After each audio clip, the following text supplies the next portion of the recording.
Thank you so much, Simpiwe, the former minister there. But I have myself and Bongiwe going to be in conversation with the Minister of International Relations, Minister Ronald Lamola. As I pointed out there, we are talking about the ambassador here. Minister, I know it's about former Minister Nathi Mthethwa, your diplomat Nathi Mthethwa. He was very vocal on the development of the continent and peace and security on the continent. We're burying him today, but we woke up to the news of Madagascar, a coup there.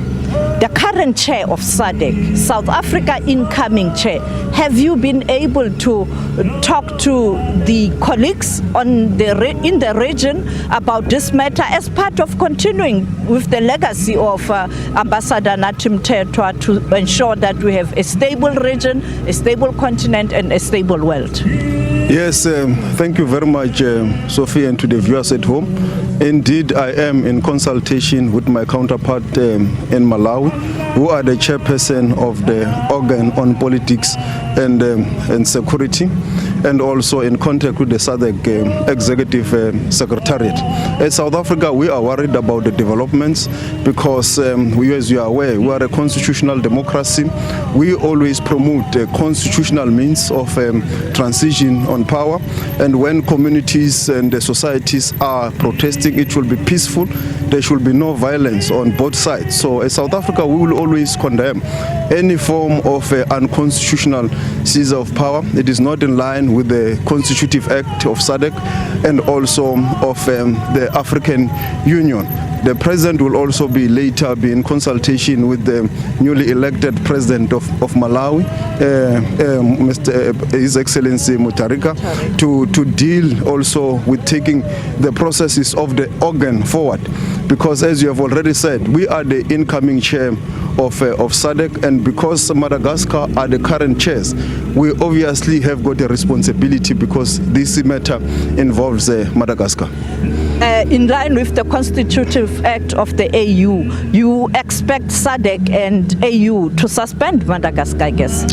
Yeah, obviously it's still premature to state that. It will have to be a process, but obviously, as I've already said, what is currently unfolding is not in line with the Constitutive Act of SADC and that of the AU. So actions will need to be taken to assist the people of Madagascar to ensure that they respect and promote processes of democracy, and also to engage within that framework of the Constitutive Act of SADC and also of the AU. And while we speak, Minister, there is of course the issue of the Middle East, which remains one that many are watching as the situation still remains volatile. Many say that even though you're still seeing some movement towards northern Gaza, but there is still a concern about whether or not the peace deal, can it lead to long-lasting peace there and we start to see rebuilding? Yeah, indeed, South Africa, we have issued a statement supporting the current framework and process that is unfolding for the cessation of hostilities, for the peace plan to be taken into a discussion.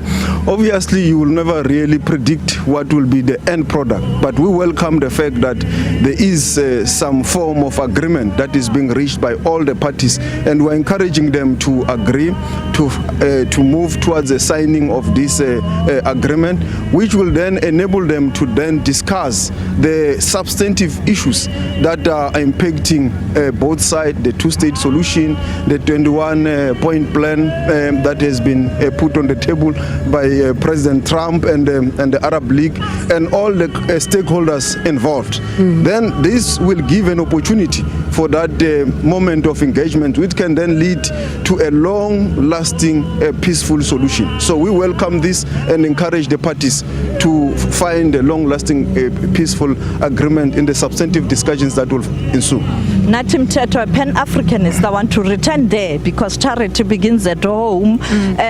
Sudan, the massacre yesterday, Yes, we will also be issuing a statement shortly in that regard. We, as South Africa, condemn the massacre that happened, particularly on civilians that were in a camp which is supposed to be a peaceful site of safety. If you are also followed on that camp where you are supposed to be safe, protected by international human rights law, international humanitarian law, so it means there is no safety for any civilian. So we condemn that action by the RSF, and also call on all the parties in Sudan, which we have always said, the South Africa, that they need to start opening up the channels of engagement. And as Sophie may be aware, the president from time to time hosts various delegations from Sudan, encouraging them of the same, and sometimes make telephone calls, sometimes host the delegations from both civilian and also from the warring factions, with an aim to encourage them to find a peace in Sudan, but also to open firstly the channels and the lines of communication. As we go towards hosting of the leadership summit of the G20, the president will also want to use this period in all the conflict areas in the continent to also encourage all parties, not only in Sudan. In South Sudan, you will know that the deputy president has just come back from South Sudan, where the revitalized peace agreement is fragile, to reinvigorate it and to encourage the parties to work towards a peaceful elections. But also at the EU South Africa gateway in Belgium, the president also had an opportunity to speak to President Kagame and also President Tshisekedi to encourage them to find each other, which looks like both of them are in agreement that we need to work together, all of us, to move towards. So as we unfold towards the leadership summit, you will see more of those engagements that the president will undertake to assist all these processes with our AU colleagues and also international players. Minister, before we let you go, as we wait for the cortege to make its way here, the void that is now left by the passing of one of your ambassadors, because this would have been someone that you would have engaged with from time to time. This is someone that you were still looking to do more with as far as investor relations, as far as a whole lot of work that still needed to be done in France is concerned. Yes, it's a huge void. I remember fondly the last engagement we had in May with France. He was at the center of the coordination. He was very passionate about the question of self-determination of the people of Western Sahara. That was the first thing he put on the table during the briefing, the strengthening of deep political and economic relations between South Africa and France, which he worked on very hard. But also before and just after I left, the deputy president also had a very successful investment conference that he was also in the center of its coordination. And even before myself, with Minister Pando, he coordinated a number of engagements that were both bilateral between President Macron and President Ramaphosa. And if you could check the rapport between President Ramaphosa and President Macron is very strong because of that work that Ambassador Mthethwa was doing between the two heads of states and in between the two countries. And let's turn to ANC matters. As a product of the Youth League, him, the ambassador, and you, the product of the Youth League, at a critical moment, his passing, where the ANC is struggling to regain the lost ground, but also the leadership transition. At this moment, what will be your reflection as the ANC? Yeah, indeed, Ambassador Mthethwa, in the ANC, and in particular ourselves, I was just a generation, one generation younger than his generation. We took over after them. He always came to the Youth League platforms for political education, very passionate about the strategy and tactic, but also on the culture that if you want to defeat any nation, you must first deal with its culture and its identity. So he wanted the Youth League also to be in the forefront of restoring the cultural identity of the African people.